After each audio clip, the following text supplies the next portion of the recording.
स्वागतम्। येनाक्षरसमां नायमधिगम्य महेश्वरात् कृत्स्नं व्याकरणं प्रोक्तं तस्मै पाणिनये नमः। येन धौता गिरः पुंसां विमलैः शब्दवारिभिः तमश्चाज्ञानजं भिन्नं तस्मै पाणिनये नमः। वाक्यकारं वररुचिं भाष्यकारं पतञ्जलिं पाणिनिं सूत्रकारं च प्रणतोऽस्मि मुनित्रयम्।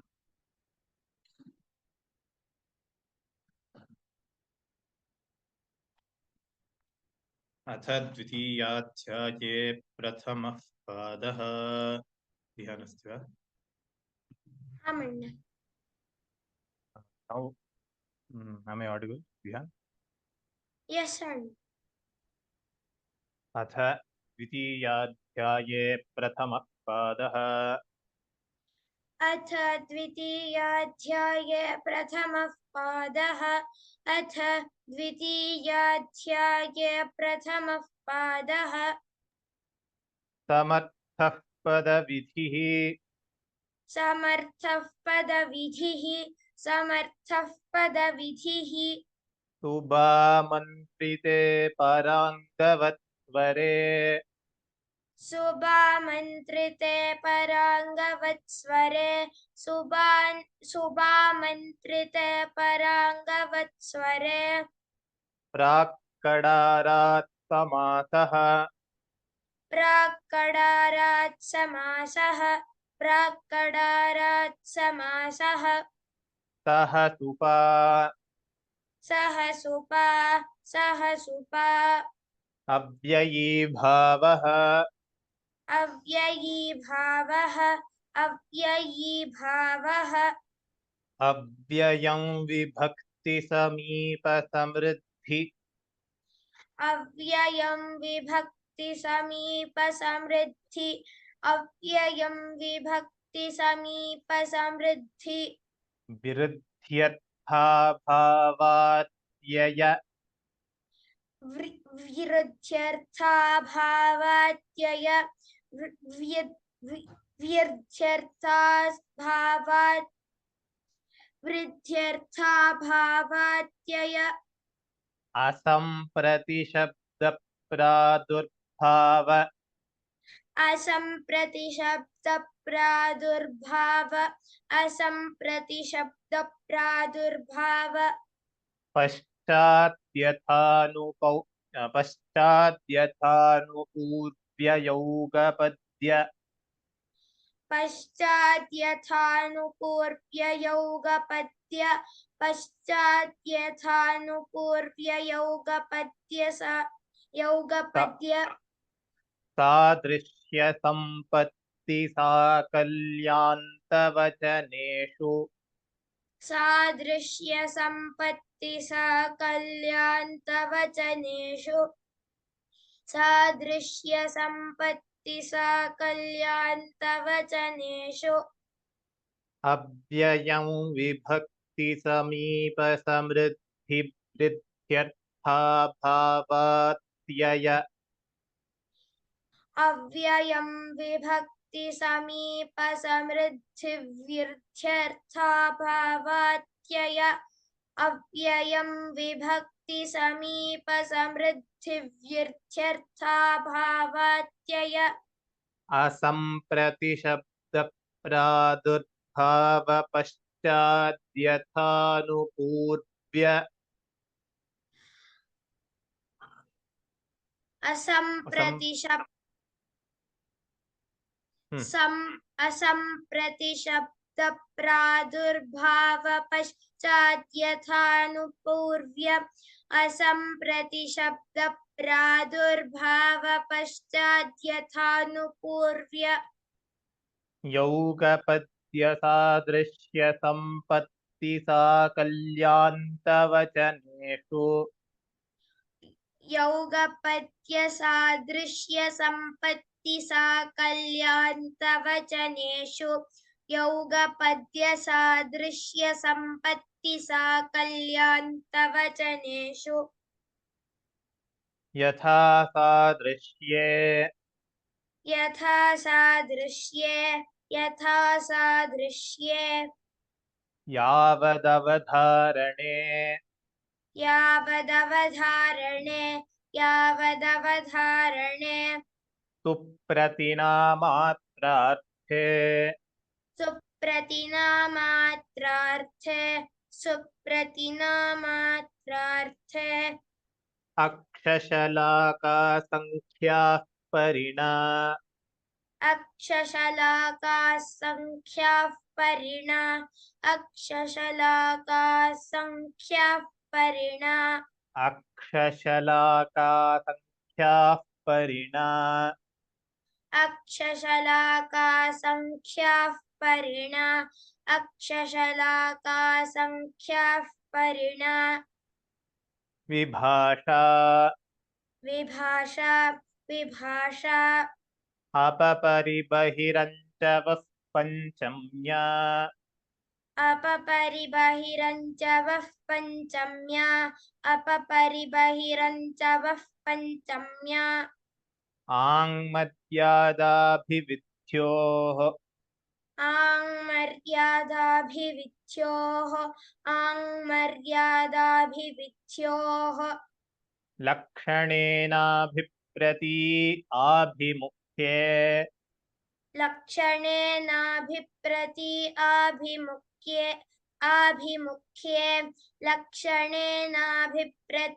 आभिमुख्ये अनुर्यत्समया अनुर्यत्समया अनुर्यत्समया यस्य चायामः यस्य चायामः यस्य चायामः तिष्ठद्गुप्रभृतीनि च तिष्ठद्गुप्रभृतीनि च तिष्ठद्गुप्रभृतीनि च पारे मध्ये षष्ठ्या वा पारे मध्ये षष्ठ्या वा पारे मध्ये षष्ठ्या वा सङ्ख्यावंश्येन संख्यावंश्येन संख्यावंश्येन तत्र वंश्येन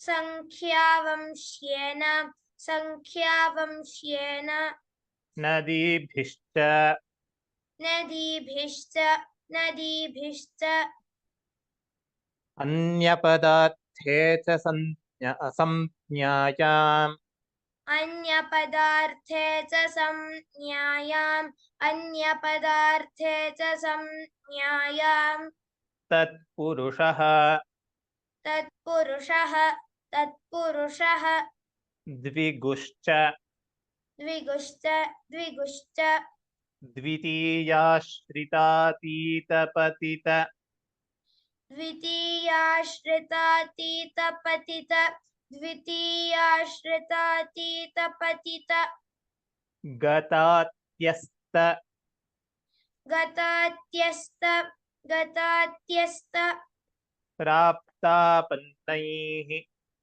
प्राप्तापन्नैः प्राप्तापन्नैः स्वयं तेन स्वयं तेन स्वयं तेन खट्वाक्षेपे खट्वाक्षेपे खट्वाक्षेपे सामि सामि सामि पुनः वदतु सम्यक् न सामि सामि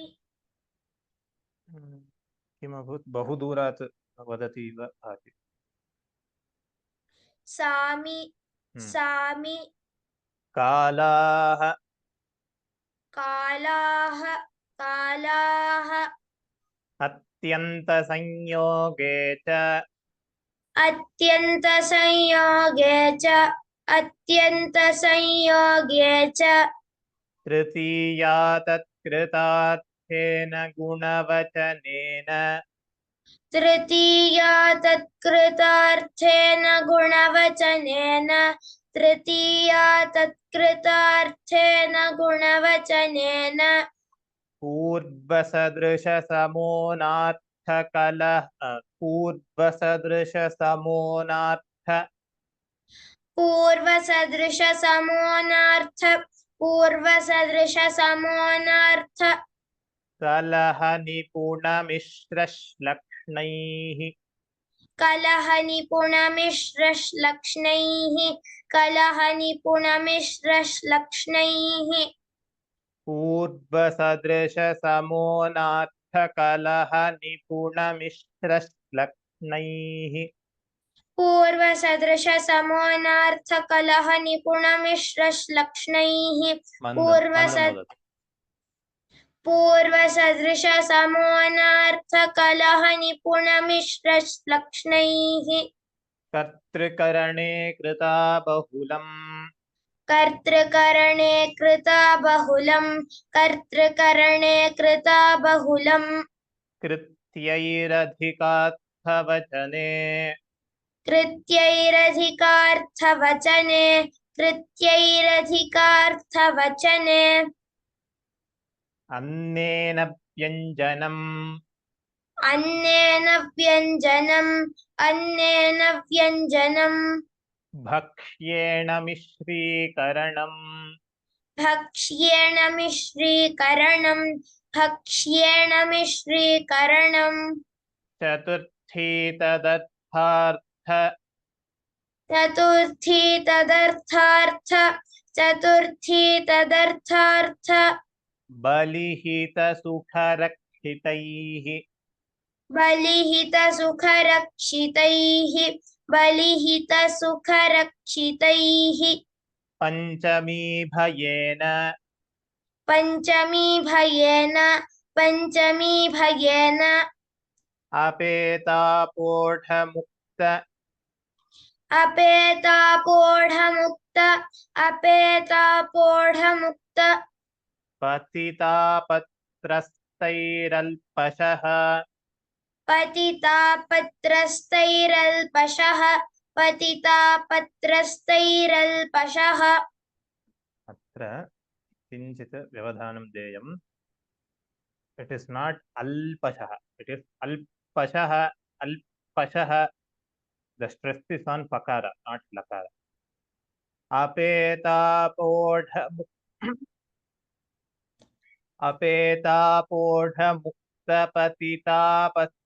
पतितापत्रस्तैरल्पशः अपेतापोढमुक्तपतितापत्रस्तैरल्पशः अपेतापोढमुक्तपतितापत्रस्तैरल्पशः शोकान्तिकदूरार्थकृच्छ्राणिक्तेन स्तोकान्तिकदूरार्थकृच्छ्राणिक्तेन स्तोकान्तिकदूरार्थकृच्छ्राणिक्तेन सप्तमी शौण्डैः सप्तमीशौण्डैः सिद्धशुष्कपक्वबन्धैश्च सिद्धशुष्कपक्वबन्धैश्च सिद्धशुष्कपक्वबन्धैश्च ध्वाङ्क्षेण क्षेपे त्वाङ्क्षेणक्षेपे त्वाङ्क्षेणक्षेपे कृत्यैर्ऋणे कृत्यैर्ऋणे कृत्यैर्ऋणे कृत्यैर्ऋणे कृत्यैर्ऋणे कृत्यैर्ऋणे डोंट स्ट्रेस ऑन रेफा कृत्यैर्ऋणे कृत्यैर्ऋणे कृत्यैर्ऋणे संज्ञायां संज्ञायां तेनाहोरात्रावयवाः तेनाहोरात्रावयवाः तेनाहोरात्रावयवाः पुनः वदतु तेनाहोरात्रावयवाः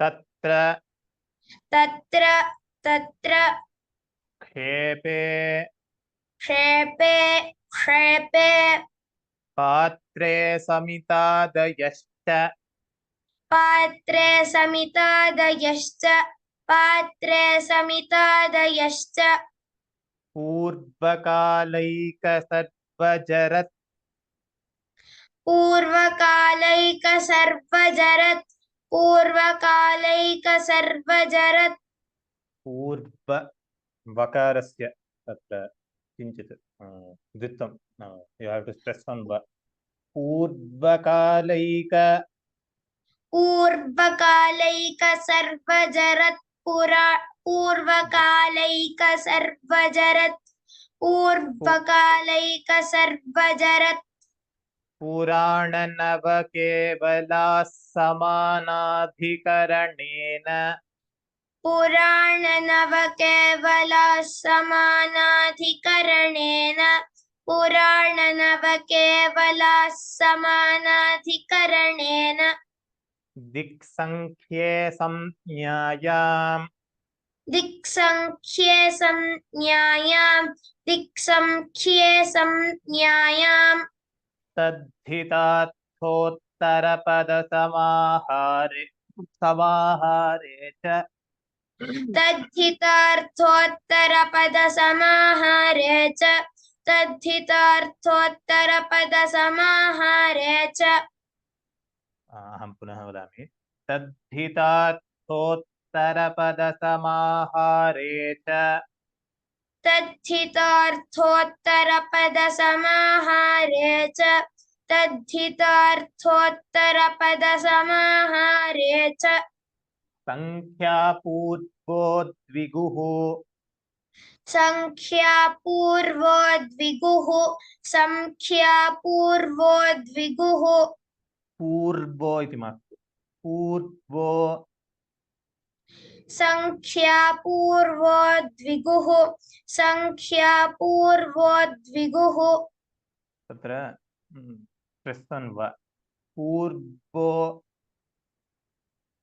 संख्यापूर्वोद्विगुः संख्यापूर्वोद्विगुः कुत्सितानि कुत्सनैः कुत्सितानि कुत्सनैः कुत्सितानि कुत्सनैः पापाणके कुत्सितैः पापाणके कुत्सितैः पापाणके कुत्सितैः उपमानानि सामान्यवचनैः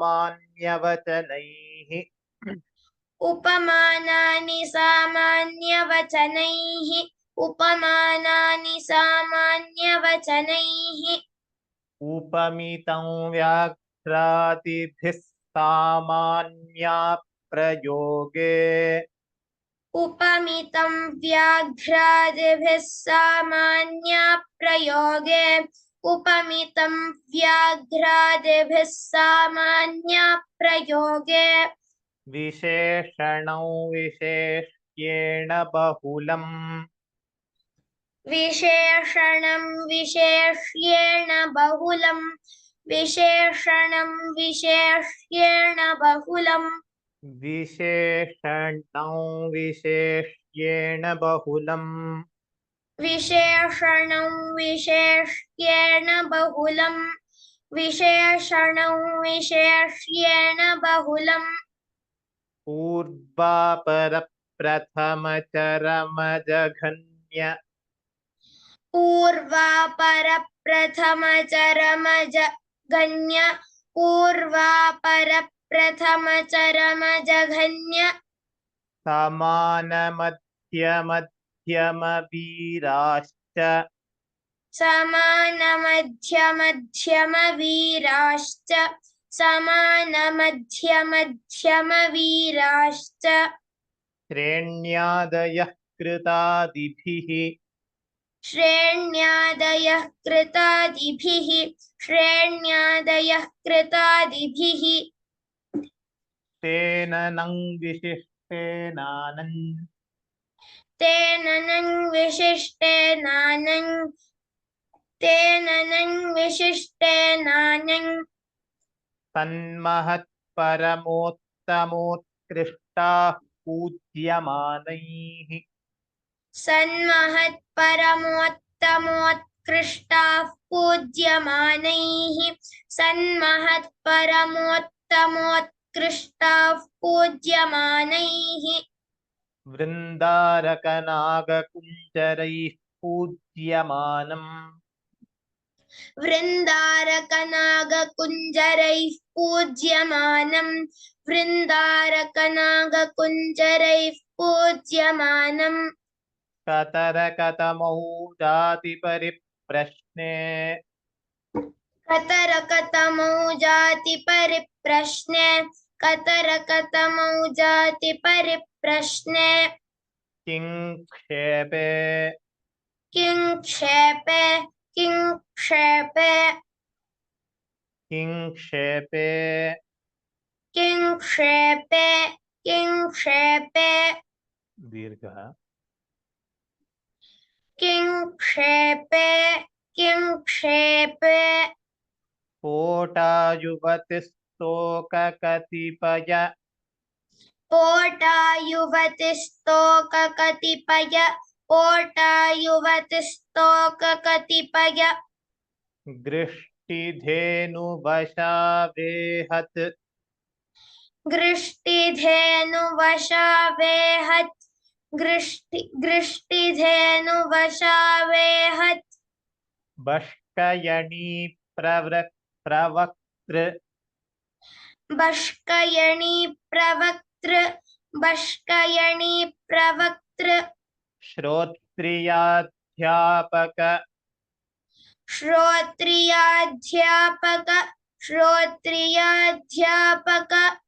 धूर्तैर्जातिः धूर्तैर्जातिः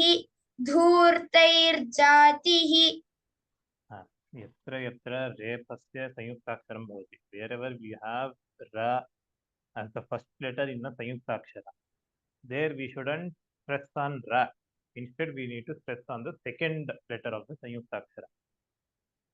say satva purva dhurtairjatihi ja sa, these letters should be stressed. पोटायुवतिस्तोककतिपयगृष्टिधेनुवशा पोटायुवतिस्तोककतिपयगृष्टिधेनुवशा पोटायुवतिस्तोककतिपयगृष्टिधेनुवशा बेहद्बष्कयणी प्रवक्तृश्रोत्रियाध्यापकधूर्तैर्जातिः वेहद्बष्कयणी प्रवक्तृश्रोत्रियाध्यापकधूर्तैर्जातिः वेहद्बष्कयणी प्रवक्तृश्रोत्रियाध्यापकधूर्तैर्जातिः पोटायुवतिस्तोककतिपयगृष्टिधेनुवशा वेहद्बष्कयणी प्रवक्तृश्रोत्रियाध्यापकधूर्तैर्जातिः पोटायुवतिस्तोककतिपयगृष्टिधेनुवशा वेहद्बष्कयणी प्रवक्तृश्रोत्रियाध्यापकधूर्तैर्जातिः पोटायुवतिस्तोककतिपयगृष्टिधेनुवशा वेहद्बष्कयणी प्रवक्तृश्रोत्रियाध्यापकधूर्तैर्जातिः. तत्र वेहद् इति भवेत्. there is a mistake here. वेहत् इति अस्ति, वेहद् इति भवेत्. अस्तु. प्रशंसावचनैश्च प्रशंसावचनैश्च युवा खलति पलितबलिनजरतीभिः युवा खलति पलितबलिनजरतीभिः युवा खलति पलितबलिनजरतीभिः कृत्यतुल्याख्या अजात्या कृत्यतुल्याख्या अजात्या वर्णो वर्णो वर्णेन वर्णो वर्णेन कुमारश्रमणादिभिः कुमारश्रमणादिभिः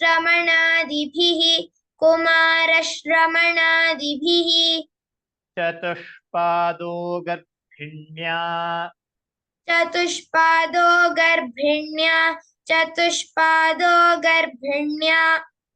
मयूरव्यंसकादयश्च मयूरव्यंसकादयश्च समर्थोऽन्यपदार्थे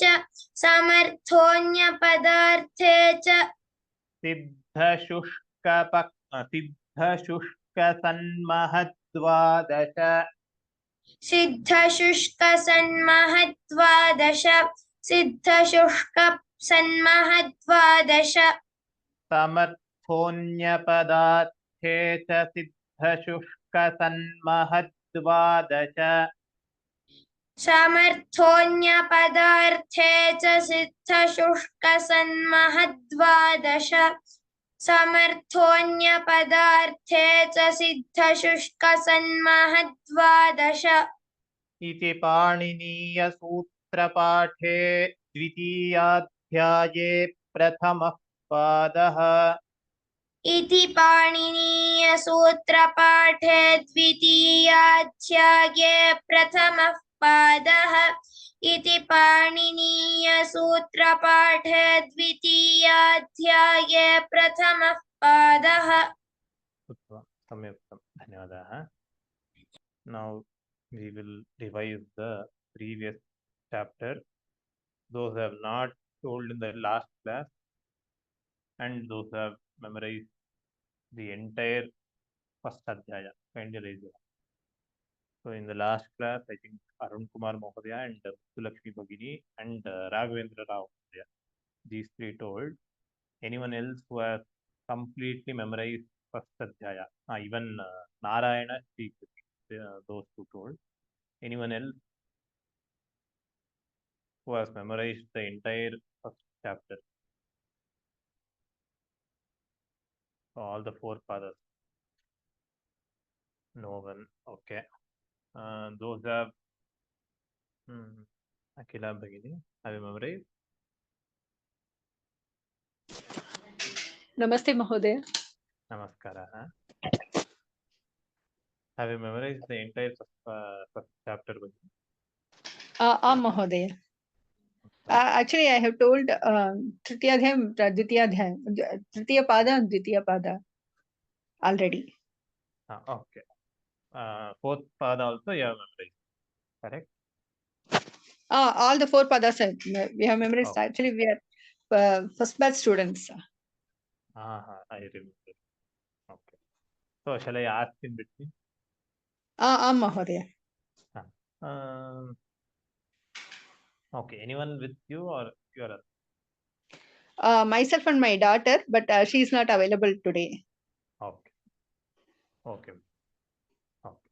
You can start. We'll ask. Kutah Mahodaya? वृद्धिरादि. अथ प्रथमोऽध्यायः प्रथमः पादः वृद्धिरादैच् अदेङ् गुणः इको गुणवृद्धि. कृन्मे जन्तः. Am I audible for others? Mahodaya. In between I couldn't hear. कृन्मे जन्तः. कृन्मे जन्तः त्वातोऽसुन्कसुनः. श्रूयते वा महोदय इदानीम्? इदानीं श्रूयते. आद्यन्तौ टकितौ विदचोन्त्यात् परः एचैघ्रस्वादेशे षष्ठी स्थाने योगा स्थानेन्तरतमः उरण्ड्रपरः अलोन्त्यस्य निच्च आदेः परस्य अदर्शनलोपः प्रत्ययस्य लुक्षुलुपः.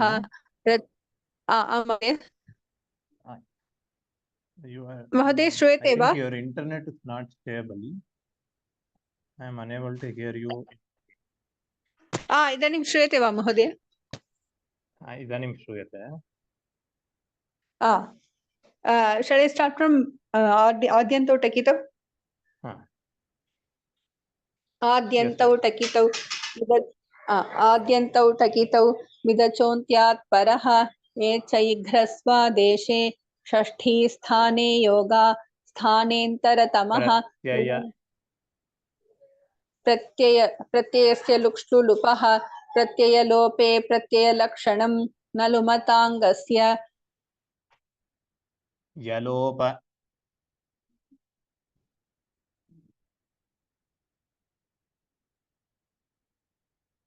Beginning, you are not audible. I think there's some issue with your internet. I think.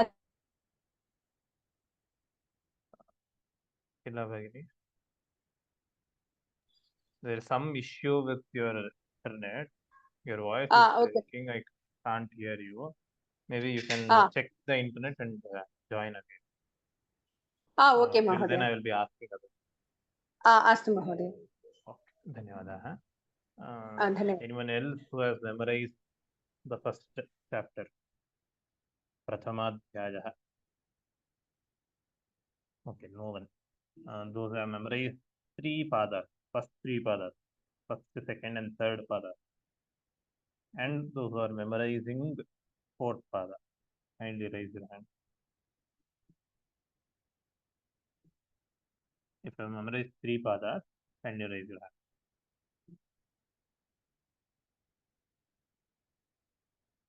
Okay, no one. Those who have memorized two padas, any two padas. Mithila Bhagini.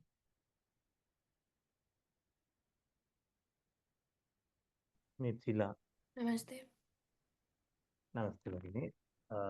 So how many padas have you memorized? I memorized the first two padas. Sorry, the first three padas. Your voice is very feeble. Can anyone confirm if I am audible properly, or is it some issue with my internet? न सम्यक् श्रूयते. सम्यक् श्रूयते वा? Because next, Sandala Bhagini, Sandala Padma. How many have you memorized? Ram Ram अहं प्रथमपाद श्रूयते वा महोदय? श्रूयते भगिनि. प्रथमपादः द्वितीयपादः कण्ठस्थीकरणं कृतवती. अस्तु भगिनि. तृतीयपादस्य चतुर्थपादस्य कण्ठस्थीकरणं न चलति वा? न, तृतीयपादं कृतवती किन्तु सम्यक् नास्ति. चतुर्थपादे षष्टिपर्यन्तं कृतवती, तथापि सम्यक् एव नास्ति. पूर्णतया वक्तुं न शक्नोमि. क्रियते किल, प्रयत्नः विधेयः. प्रयत्नः अस्ति. तृतीयपादं सम्पूर्णं कृतवती, तथापि पूर्णतया वक्तुं न शक्नोमि. तदेव चतुर्थपादमेव तदेव अस्ति. अग्रिमे सप्ताहपर्यन्तं अहं सम्यक् करिष्यामि इति मन्ये. प्रयत्नं तत्र वयं किं कुर्मः, तदनन्तरं पश्यामः. अस्तु, प्रथमपादद्वयं किल? गाङ्कुटादिभ्यो ततः प्रथमतः गाङ्कुटादिभ्यो निनणित विजयित ङिणिङ्यत् ङिणिन्नङ्यत् ङिणिन्नङ्यत् गाङ्कुटादिभ्यो निनणित सम्यक् ङिणिन्नङ्यत् ङ न न ङ चत्वारः अपि वर्णाः सन्ति. ङिणिन्नङ्यत्. Oh, if you see, just a second, I'll show. Is the whiteboard visible? Black. Oh, now visible. Just a second. So, if you see, Gankutadibhyo, after that we have the following letters. Nya, न N. न Oh, sorry. Before this, we also have another one. ning in N. N. These four letters are there, and actually you have like this. N is half. N is there with ikara. nya ni Similarly, we have nakara, we have makara, then we have this, and then we have this. So it is nyenin nyet. So here, yeah, it is actually like this. This is nyakara.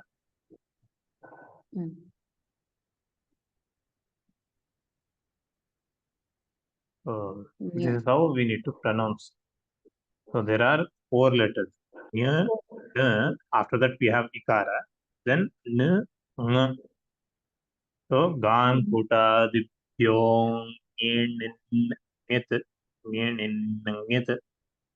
So here nginin. So nginin is still here. Nginin, nyet, nyet. ning Gan, kuta, dipyong, nyet. gang kota dibyon nit So this you need to practice. So only by practice it comes. Okay. Continue. please. gang kota dibyon nit vijayito Nyet. ninin nit विजयितो विभाषो नोहो सार्वधातु कमपितो असंयोगालिटकितो इन्दि भवति तुदात्तः सार असंयोगा तुदात्तः आगच्छति तुदात्तः मध्ये अस्ति वा तुदात्तः सत्यं नाद स्वरितस्य तुदात्तः स्वरितस्य तुदात्तः स्वरितस्य तुदात्तः क्षम्यतां न सुब्रह्मण्याचाम् ब्रह्मण्यानां स्वरितस्य तुदात्तः देवब्राह्मणोरनुदात्तः स्वरिता संहितायाम् अनुदात्तानां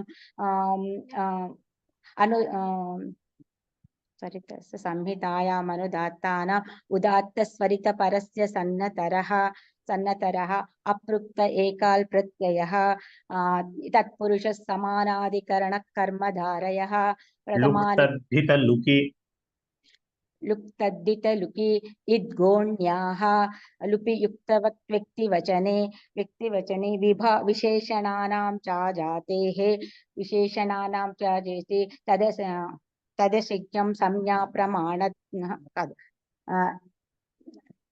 पूर्वविधौ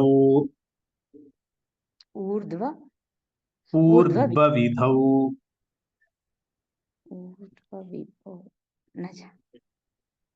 परस्मिन् पूर्वविधौ परस्मिन् पूर्वविधौ अतः परस्मिन् it is not atah. It is not atah parasmin.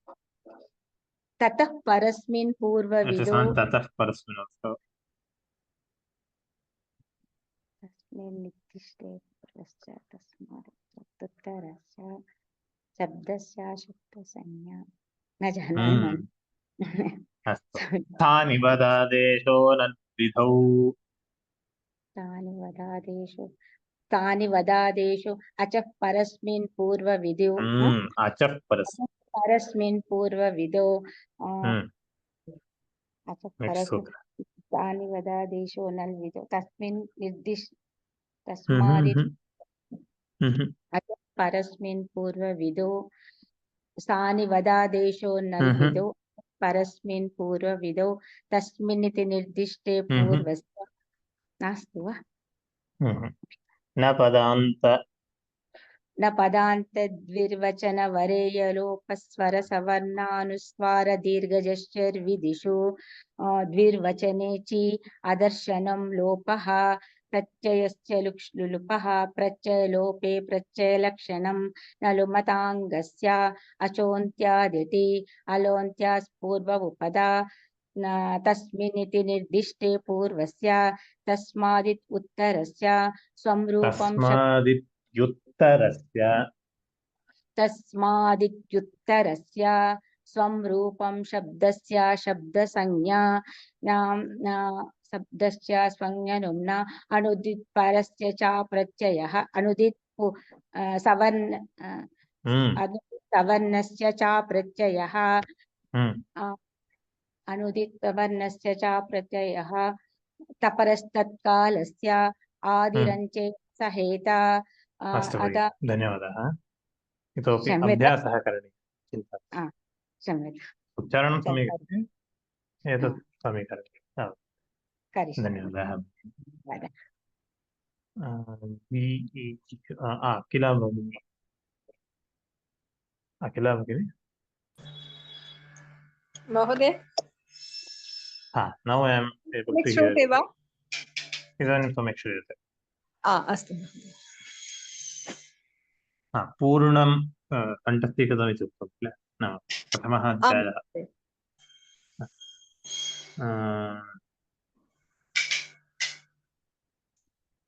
अस्तु, किं तस्मात् वदामः। पूर्णं कृतं किल, भूवादयो भूवादयो धातवः उपदेशेदनुनासिकैत् हलन्त्यं न विभक्तौ तुस्माः आदिर्ङिटुडवः शफ् प्रत्ययस्य चुटु लशक्वतद्धिते तस्य लोपः यथा संख्यमनुदेशः समानां स्वरितेनाधिकारः अनुदात्तङित आत्मनेपदं वागमः महोदय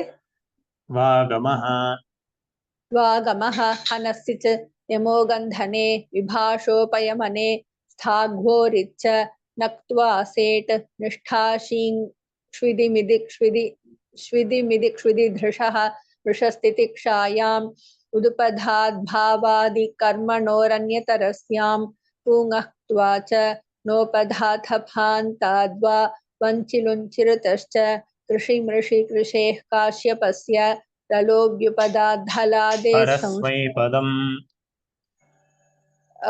लफ् परस्मैपदं तङानावात्मनेपदं तिङस्त्रीणि त्रीणि आत्मनेपदम् तङानावात्मनेपदं Okay, anywhere else it comes?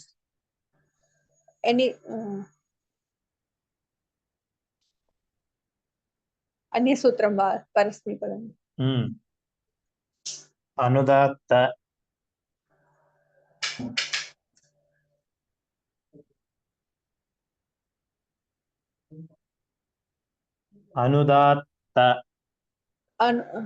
न स्मरामि महोदय।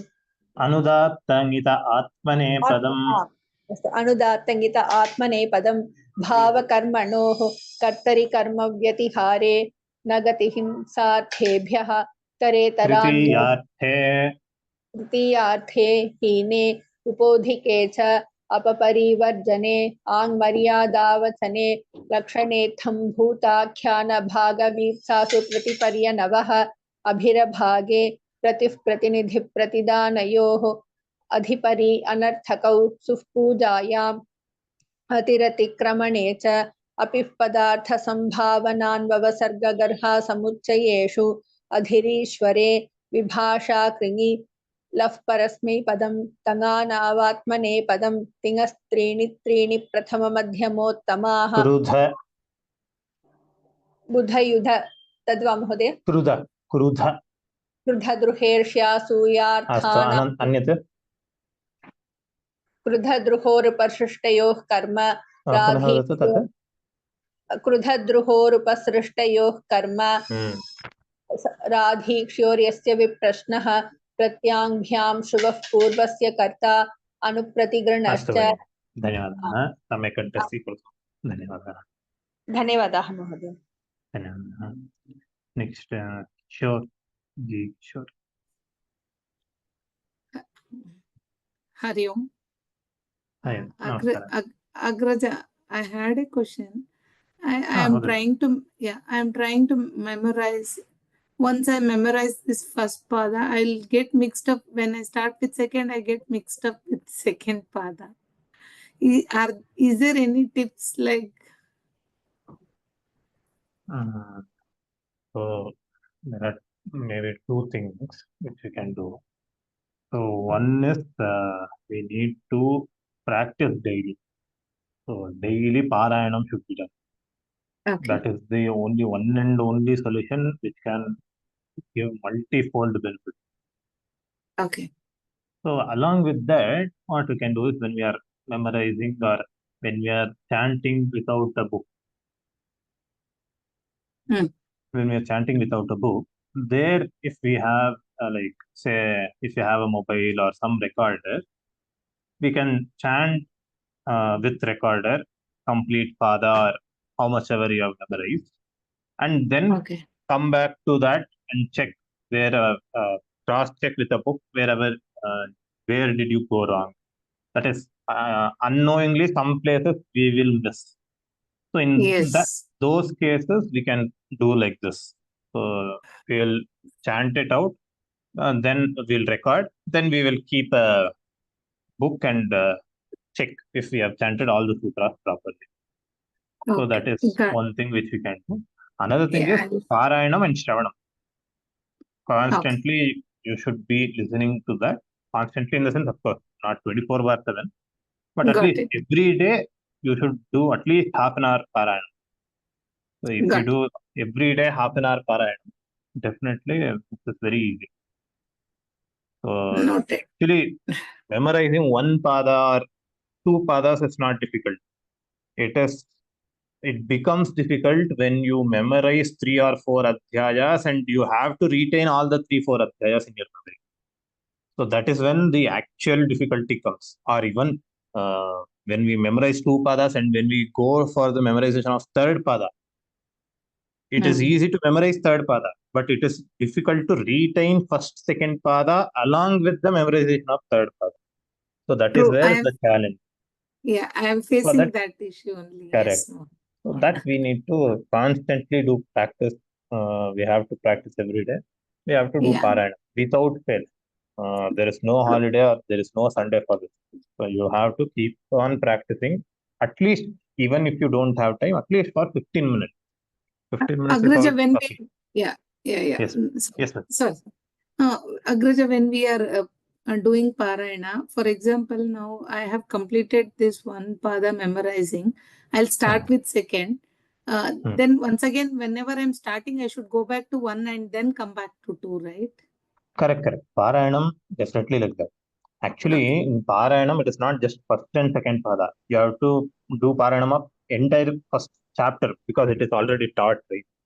Yes. So while for doing the entire first pada, the Parayanam, if you do in a medium pace, it takes around 20-25 minutes. Actually, our gurus and who do everyday Parayanam, they finish the first and second adhyaya together in 20 minutes. But since we are not so proficient enough, so in medium pace, if we can say वृद्धिरादै अरें गुणः इको गुणवृद्धि नधातु लोप आर्धधातुके नीति च दीधि वे वीटाम. If you chant in this pace, then it will take around 20 minutes to finish first adhyaya. Okay. 15 to 20 minutes, not more than that. But this Parayanam should be done. Every day we have to do Parayanam. Along with this, we need to memorize new sutras. Along with that, we need to just chant the previous sutras out of memory. So this Parayanam, whenever we refer to Parayanam, it is with book.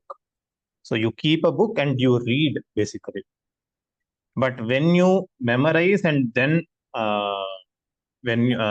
if you have memorized, you have to chant that out of memory also. First 15 minutes Parayanam every day should be done with book. Even if you have memorized or if you have not memorized, keep the book and do the Parayanam. Then give some 15 minutes for memorization. Then give some 15 minutes for recollection of the old sutras. So maybe around half an hour to 1 hour if you dedicate every day, then definitely you can excel in. ಧನ್ಯವಾದ Mahendra. Nice insights and the tips. ಧನ್ಯವಾದ. Is there any other question? I will not ask for any chanting today. It is already time. We can take one question for today. If anyone has any question, you can ask, or else we will end the class here. Anyone? Vijaya Hetirajan Bhagini. महोदय अत्र अध्यायं प्रथम अध्याय आरभ्य प्रथमपाद द्वितीयपाद तृतीयपाद चतुर्थपाद एव खलु अनन्तरं द्वितीय अध्यायमपि आरब्धं वा परीक्षायां विषये अहं पृच्छामि Pariksha idopi narabdha. We have not yet started the exam. We are giving time. Many people ask for time, so we are giving some time for everyone to memorize. So in the WhatsApp group, when we asked, many people told we need time. So we have given some 2 weeks of time. So the exam but will be. only the classes will be up to 25th of this month. Nava? No, Bhagini. Tat Amarakoshasya. Ashtadhyayah. Ashtadhyayi we have to finish second adhyaya. Only then we will end the course. अस्तु that is Amarakosha. द्वितीय अध्याय पूर्णतया प्रथमपाद आरभ्य चत्वारपादेभ्य पादमारभ्य पर्यन्तम् अस्तु आमां अस्तु सत्यं. महोदय so it has been extended विषये correct अस्तु महोदय धन्यवादः. धन्यवादाः. So we will end the class today. स्वस्ति प्रजाभ्यः परिपालयन्तां न्याय्येन मार्गेण महिषाः गोब्राह्मणेभ्यः शुभमस्तु नित्यं लोकाः समस्ताः सुखिनो भवन्तु. सर्वेभ्यः धन्यवादाः. अग्रिमकक्षायाम् अग्रिमसप्ताहे पुनर्मेलिष्यामः. धन्यवादाः.